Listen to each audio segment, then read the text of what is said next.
Saya Fauzan Ali, peneliti ahli utama dari Pusat Riset Perikanan, Badan Riset dan Inovasi Nasional atau BRIN. Dulu di LIPI, sekarang bergabung di BRIN sejak setahun yang lalu. Saya berada di sini membantu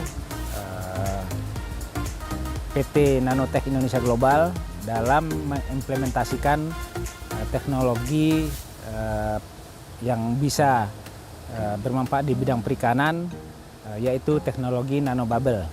Nah, setelah kami uji di laboratorium, sekarang saatnya kita implementasikan di masyarakat. Teknologi nanobubble ini berfungsi meningkatkan kandungan oksigen terlarut di dalam air, yang notabene adalah parameter penting dalam mensupport pertumbuhan, nafsu makan, kemudian kualitas air yang lebih baik dalam membudidayakan udang khususnya atau perikanan pada umumnya. Dari luasan 1.100 ini kita siapkan 11 pompa, 11 mesin nanobubble, pompa dan perlengkapannya untuk mensuplai oksigen sesuai dengan kebutuhan.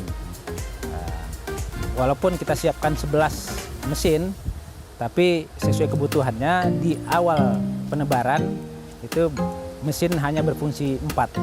Sampai saat ini udang sudah berusia 21 hari, itu masih memakai 4 mesin nanobubble. Nanti pada saatnya ketika udang bertumbuh dan kualitas air mulai menurun, artinya kandungan oksigennya perlu kita tingkatkan lebih banyak lagi, sehingga nanti akan kita fungsikan pompa-pompa yang lain sesuai kebutuhannya. Apakah nanti memerlukan 11 pompa sesuai dengan apa yang kita uji di laboratorium dalam bentuk skala yang sedang, bahwa satu mesin melayani 100 kubik air, itu belum kita laksanakan karena ini dalam proses perjalanan pemeliharaan budidaya udangnya. Jadi teknologi nanobubble ini sebenarnya mempunyai beberapa keunggulan. Yang pertama adalah seperti yang saya sebutkan tadi, meningkatkan kandungan oksigen terlarut di dalam air. Nah, kenapa bisa meningkatkan kandungan oksigen terlarut dalam air? Karena gelembung udara atau oksigen yang dimasukkan ke dalam air itu ukurannya sangat kecil, berbeda dengan kincir maupun blower atau aerator yang selama ini dipakai dalam sistem tambak konvensional.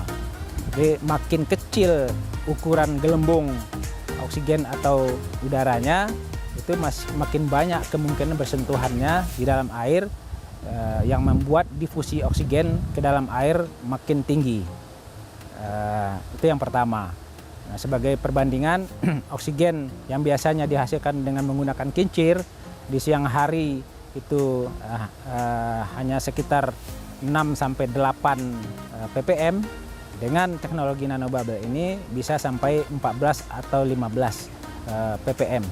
Di malam hari, karena semua organisme yang hidup di dalam air ini ikut mengkonsumsi oksigen, dalam bahasa sederhananya ikut bernafas seperti udang, sehingga oksigen yang diperlukan di malam hari akan lebih banyak. Nah, sehingga terjadilah penurunan kadar oksigen terlarut di malam hari. Itu satu. Yang kedua, selain meningkatkan kandungan oksigen terlarut tadi, itu efek nanobubble atau gelembung yang berukuran halus ini itu lama berada di dalam air, jadi tidak langsung muncul ke permukaan dan bebas ke udara. Jadi gelembung yang halus tadi itu akan berikatan dengan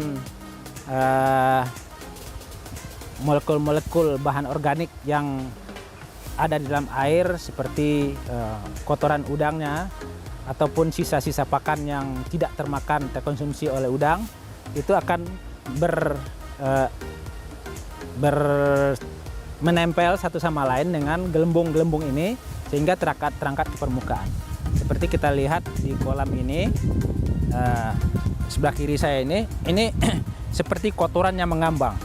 Nah, ini sebenarnya bukan kotoran, ini adalah bahan organik yang diikat oleh gelembung nano yang ada di dalam air, dan makin lama gelembung nanonya itu makin membesar menjadi mikro sehingga terangkat ke permukaan. Nah, ini kalau dalam tambak konvensional ini harus dibuang melalui pipa sifon namanya, pipa pengeluaran kotoran di dasar yang ada di bagian tengah sana. Nah, tapi dengan teknologi nanobubble ini muncul ke permukaan sehingga nanti ini tinggal kita buang keluar kolam melalui mekanisme pipa permukaan dengan meninggikan airnya, dan ini nanti setelah keluar dari kolam, dari tambak ini, itu kandungan bahan organik itu akan menjadi sedikit. Nah, sehingga tadi itu harus memerlukan oksigen untuk mengurai bahan organik yang mengapung ini. Nah, sekarang kita buang sehingga air yang tersisa itu akan berkurang kadar kepekatan kandungan bahan organiknya. Dengan demikian oksigen di malam hari tidak lagi rendah tapi akan tinggi sesuai dengan catatan monitoring kualitas air khususnya DO yang kita lakukan. Kemudian yang berikutnya nanti kita akan buktikan dalam percobaan ini bahwa dengan kondisi kualitas air yang membaik seperti itu, nafsu makan udang juga akan bagus, akan lebih baik. Kemudian berhubungan dengan pertumbuhan yang lebih baik juga. Nah, kita dari percobaan di laboratorium terhadap ikan-ikan dan udang yang lain itu kualitas ikan atau udang yang dipelihara di kolam nanobubble ini itu lebih gesit, lebih lincah, lebih segar lah. Terlihat dari lentingan kalau kita angkat anco di sebelah sana, itu nanti akan kelihatan udangnya. Itu lebih segar, tidak diam di anconya, tapi juga melenting bergerak sangat aktif, karena itu menurut perkiraan kita adalah akibat kualitas airnya yang bagus dan nafsu makannya yang baik.